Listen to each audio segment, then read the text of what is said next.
Почитувани слушатели, денес разговор ќе водиме со господинот Павле Трајанов, на вас познат како министер за внатрешни работи на Република Македонија, поранешен министер, а сега е актуелен председател на Демократскиот сојуз на Република Македонија, на политичката партија.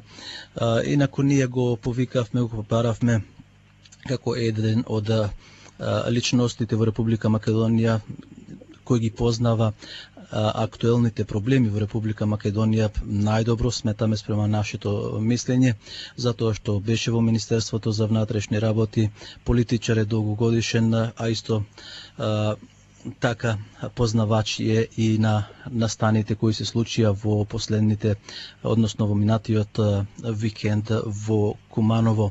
Господине Трајанов, добар ден. Добар ден и поздрав до вашите слушатели. Еве, како што кажав во мојот вовед во нашето интервју, ние ве побаравме за политичката криза во Република Македонија, а исто така и за настаните кои се случија во Куманово.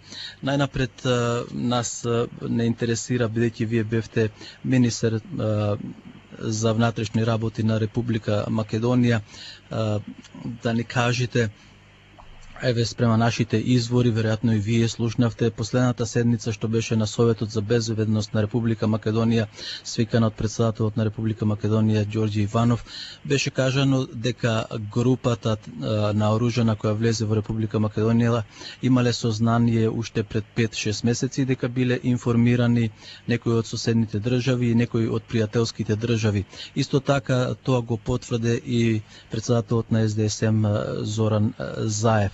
Што мислите вие за овие изјави? Добро, прво битно е тоа што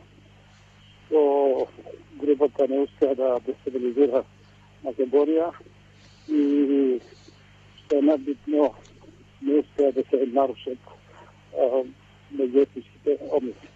Тоа е најбитно, бидејќи групата е разбиена и воспоставена е тука речено авиот поредок по тој дел на државата Кумановска.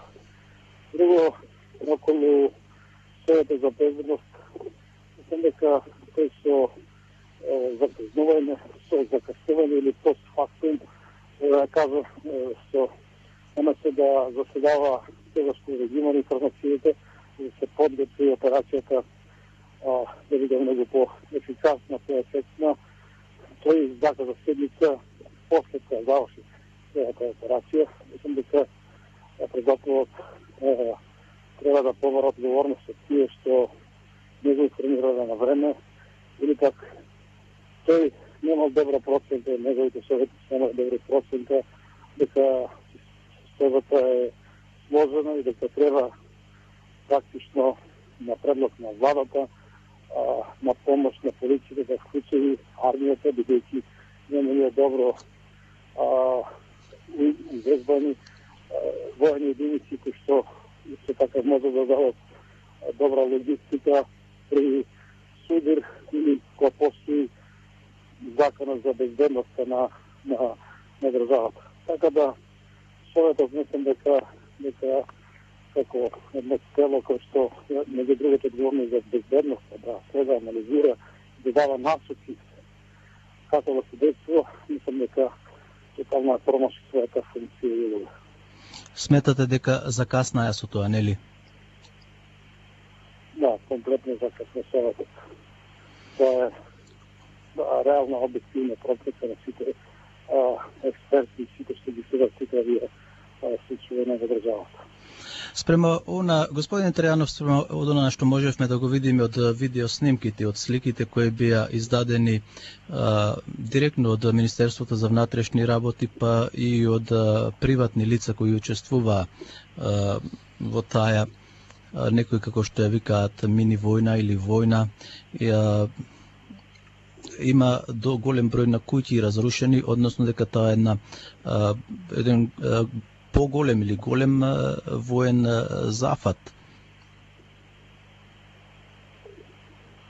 Да, значи специјални единици на Министерството за вътрешни работи, безбедност и сили организира една добро координирана акција, што првенствено според нашите информации беше насочена да се практично уопсат овие припадници на терористички организации или класични платеници.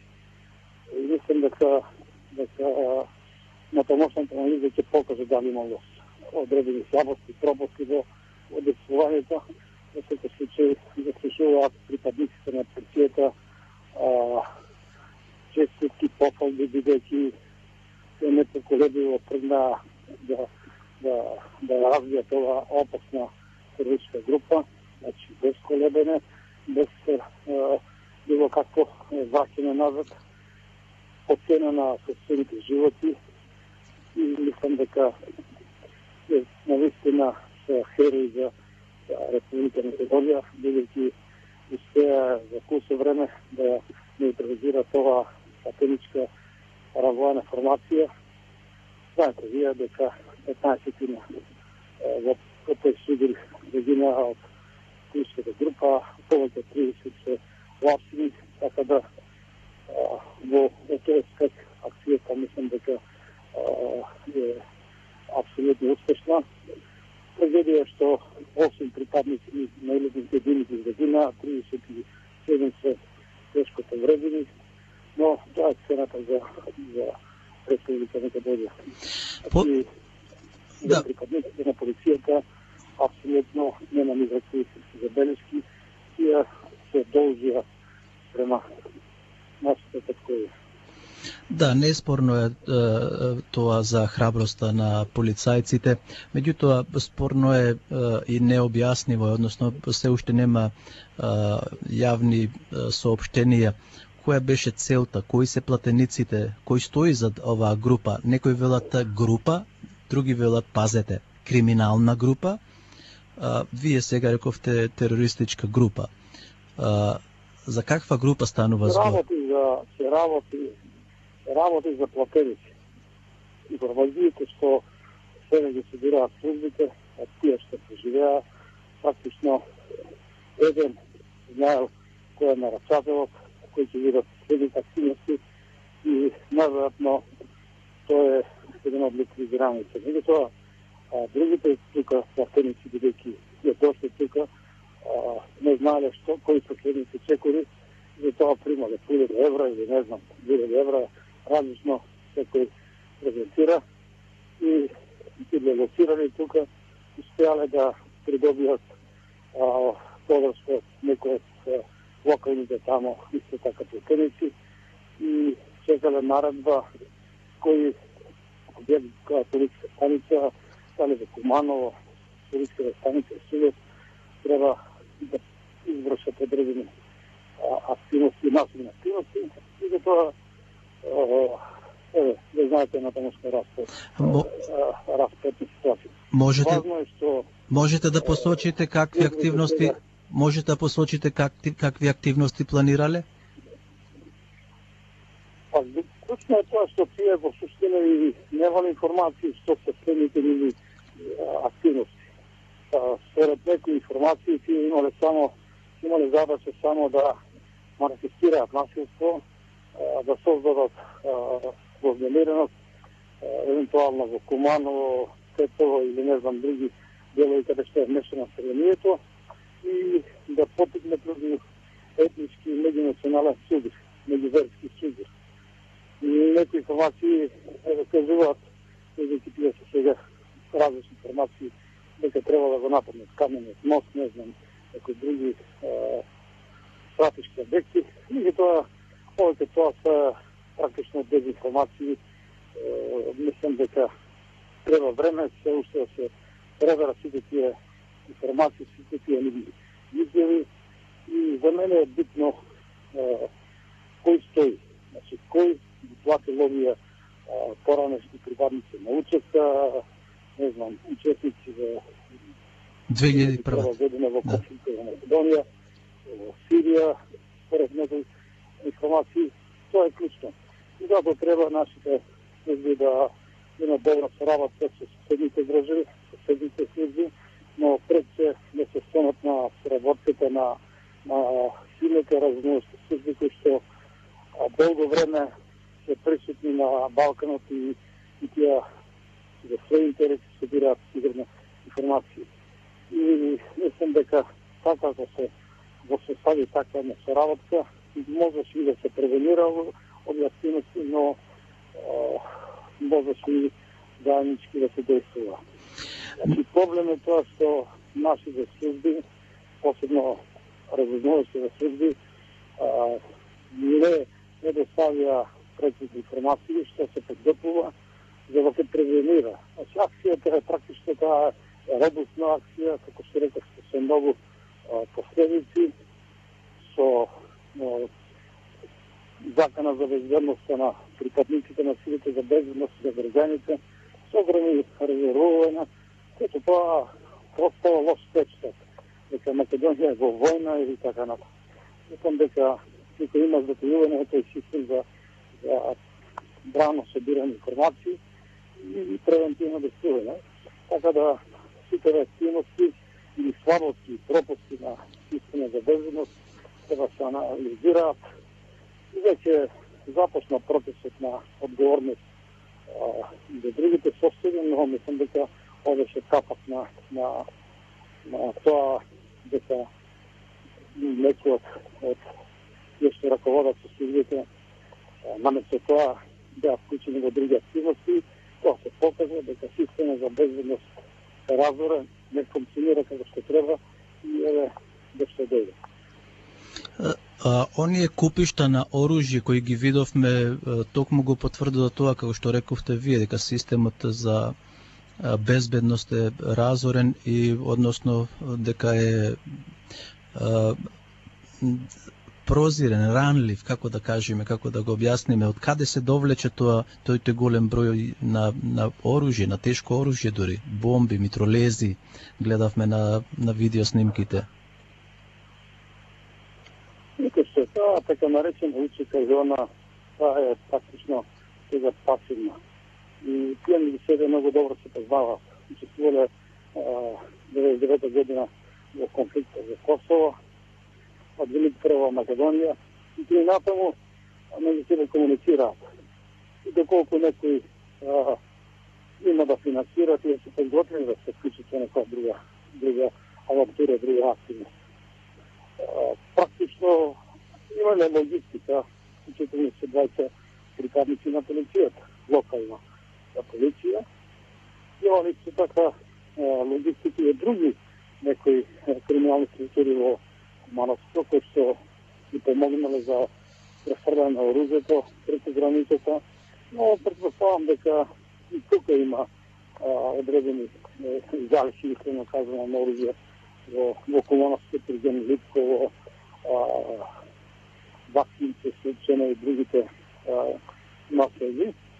Значи дека долго оваа група тука действува, а што е најбитно, групата 5 до 6 дена беше во Кумановско, во така наречено диво населје, и новинарите, граѓаните информираа дека луѓе со униформи, со ознаки на УЧК, слободно се движат, се шетат, купуваат работи пред магазинците, граѓаните јавувале дека имат луѓе непознати, но веројатно операцијата се подготвувала за нивно факсине и така разбивање.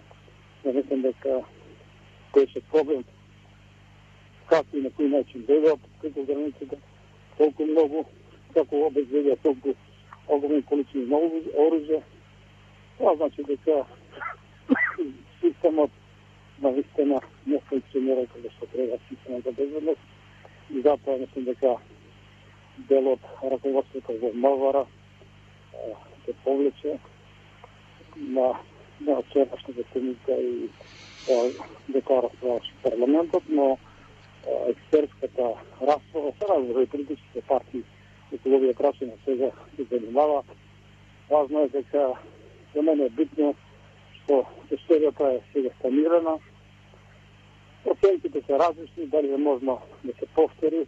Сигурно дека на Балканот ништо не може да предвидите што утре ќе се случи, и затоа мораме да бидеме крайно будни, одговорни и сите заедно да действуваме во насока на стабилизирање на соседите, да не се нарушат меѓуетничките односи, бидејќи овој пат прв пат граѓаните, без разлика дали се македонци, албанци, срби или други, не ги подржаа противниците, терористите, се работуваат со органите, со службите за безбедност, не се конфронтираа на таа основа, немаше протести, едни или други, подушени или други.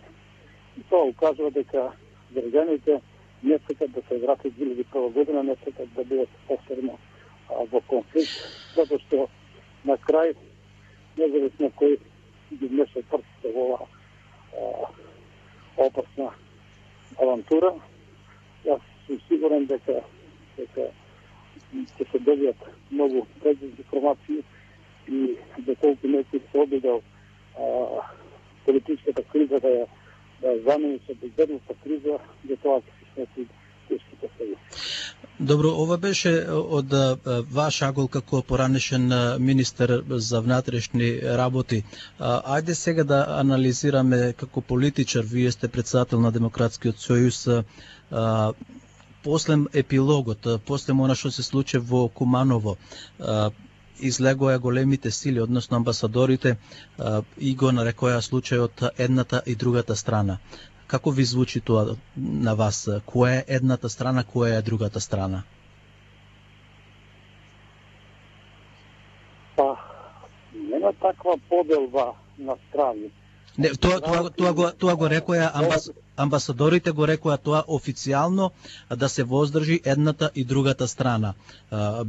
Се мисли на вооружените лица кои влегоја во Македонија да уништуваат, да убиваат, или пак која е таа дефиниција едната и другата страна?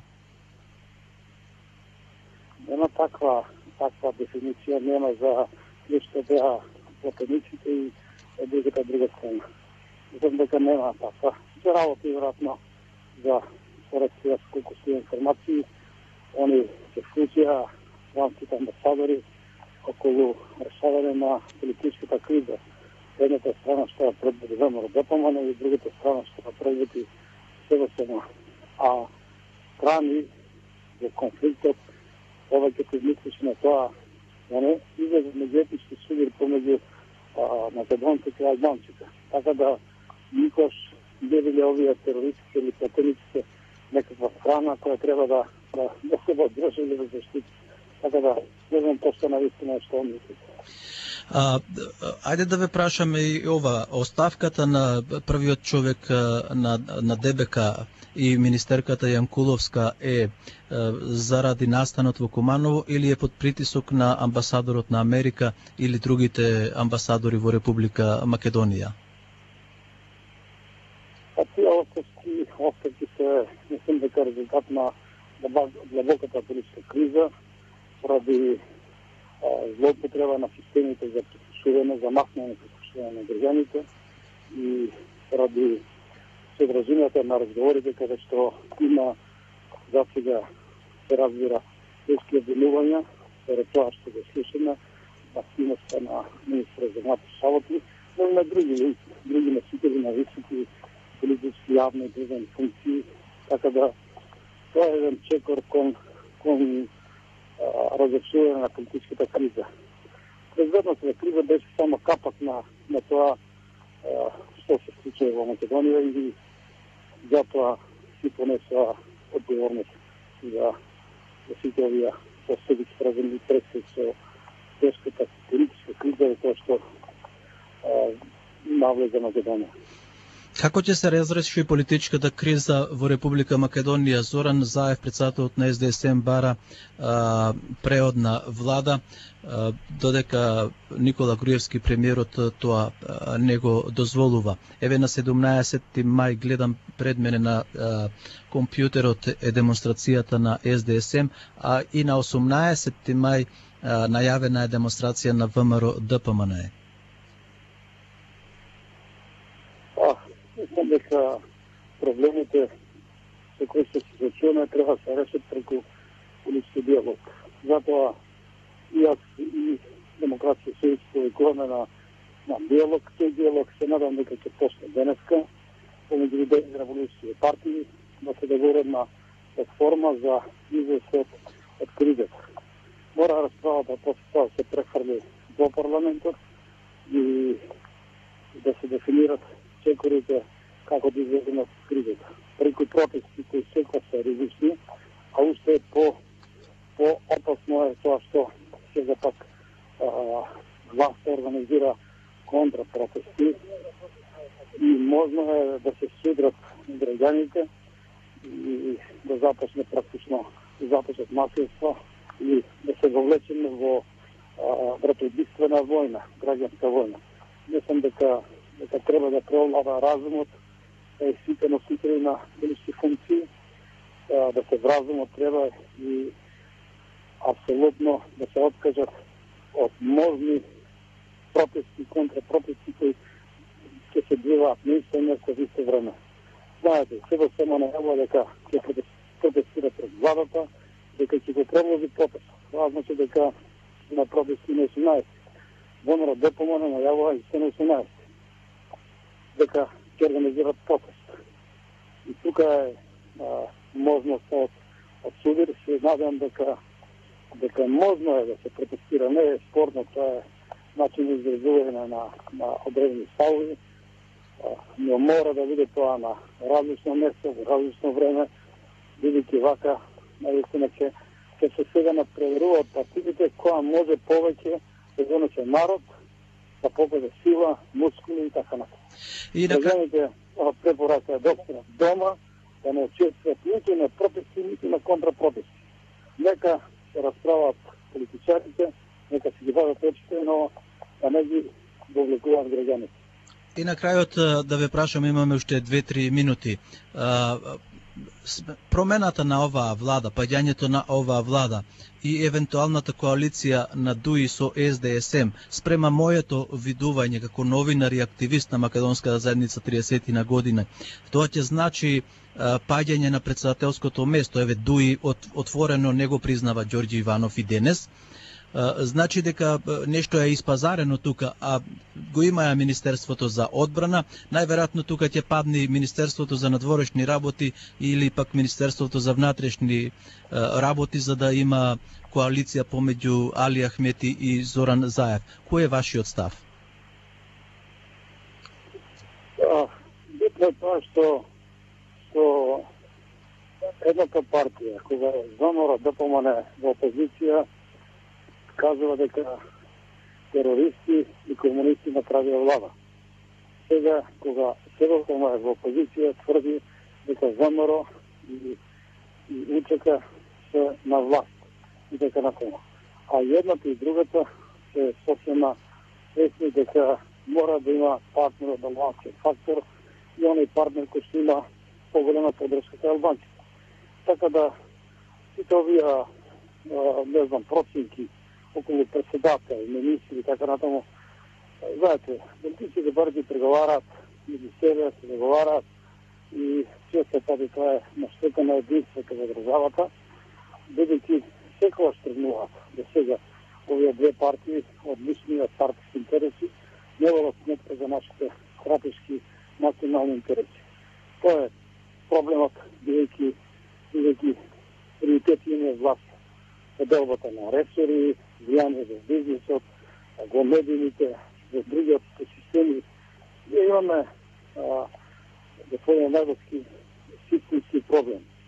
Значи, партијата што ќе дојде на власт, независно дали има мнозинство, битно е таа партија да ги заопира сите функции и сите одлуки се носат по политички штабови, а другите институции се You have 1 minute in this call. Системот, изборниот систем, се возможнува една партија, дали е ВМРО или СДС, да доминира и таа ги носи клучните одлуки и нема принципна одговорност во државата. Тој што ќе го крши законите, има систем да одговара. Еде сега, имаме информации и за Заев, вчера објавија, но и за луѓето од власта, за тешки злоупотреби. Имаме и информации. Тоа треба да го провери независна институција. кој сака тоа да го проведе? Врлевски ќе го проведе, што е партиски војник. Судот ќе го тоа направи, кој што се бирани по партиска селекција. Значи, ние мораме да направиме и промени, бидејќи системот циклично не се провокира такви кризи. Така да, абсолютно, кој што ќе биде, кој сака нека биде на позиција председател, да е човек кој што има. Your balance is 0. Почитувани слушатели, еве ќе продолжиме со господинот Трајанов, каде што застанавме заради телефонските пречки, односно ни заврше картичката за телефонот. Рековте нови, односно најави, снимки сега за СДСМ, за Заев, а додека тој ја објави 31-та бомба, нели? Да. Тоа сакам да презентирам дека има сега силни легитимни обвинувања и вчера видов на YouTube со Зоран Заев, а веќе 31 бомба од Заев. Гледаме за активности на државниот врх, за нивна инволвираност во прошење на изборните правила, за влијание на како се месат суди и обвинители, но и за информации, сомненија за криминалот од огромни размери. Така да, сите тие, независно кој на каква позиција, на каква величина представува, сите тие сомненија мора да се истражат и да се дефинира одговорноста и политичка и кривична. Ако сега не е расистена, со сите ни што се извалкани, то никој да нема да се вклучат во политиката и да снесат консеквенции, мислам дека да загрижуваме обстојањето на граѓанската држава. Затоа треба сите, од сите страни, вклучително нашите што живеат во странство, да не набиваат за ВМРО или за СДС, туку да набиваат за Македонија, кој прекрши устави и законите да одговарат, ако сакаме да се етаблира една власт која што ќе води нашите национални интереси. Зошто еве уште имаме 2-3 минути. Зошто Македонија не е една изборна единица, туку е пропорционална? До сега не плашија дека албанците ќе добиле повише гласови, што е апсолутна лажа, затоа што сега во разговорите кога подготвиме закон Македонија да биде една изборна единица, и не сека бидејќи ќе изгубат 3 до 5%. Тоа значи дека двете партии, ВМРО, ДПМН и СДСМ, сакат да се менуваат на власт, да имат монопол, да извертират цело државата, а да нема контрола. И да се менуваат, не да се амнистираат од одговорност. Сега ситуацијата е таква, да треба да имаме една изборна единица, парламентот да биде повеќе партиски, да нема доминација нито една партија, да се јаква одговорност. Мислам дека овие генерално гледано две партии нанесува овие неколку месеци огромна штета на имиджот на Македонија. Ние немаме потреба сите други да се чувствуваме одговорни, ако две политички партии 25 години Македонија да вовлекуваат во вакви кризи, пред се заради лични и партиски интереси. А кој би бил излезот, еве, ќе се сменат ли институциите? Зградите? Господин Трајанов, само да ве прашам. Народот велат вака, институциите да се почитуваат. Во институциите зависи кој човек работи. Таква ќе биде институцијата, нели? Сигурно проблем е што се изолирани од партиите институциите. Институциите се не се веќе кредибилни. Затоа треба да има нови избори, да бидат нови луѓе, и што се на било кој начин вклучи во криминал, во кршење на законите, да не може да се дава со политика, да работат нешто друго, да бидат млади луѓе, имаме ние огромен број на наши млади експерти кои што чекат работа, кои што работат за потребите на други странски компании. Во странство имаме број наши експерти. Таа е лице на тој крен од наши способни кадри треба да му се даде шанса да работи на економскиот развој, на јавна демократијата и да води сметка за нашите национални долгорочни стратешки интереси. Добро, тука да го завршиме интервјуто. Господин Трајанов, ви благодарам за вашето време, за вашите анализи кои ги дадовте за слушателите на македонската радио програма Трипл Зет овде во Австралија. Благодарам и голем поздрав до сите наши граѓани. До слушање.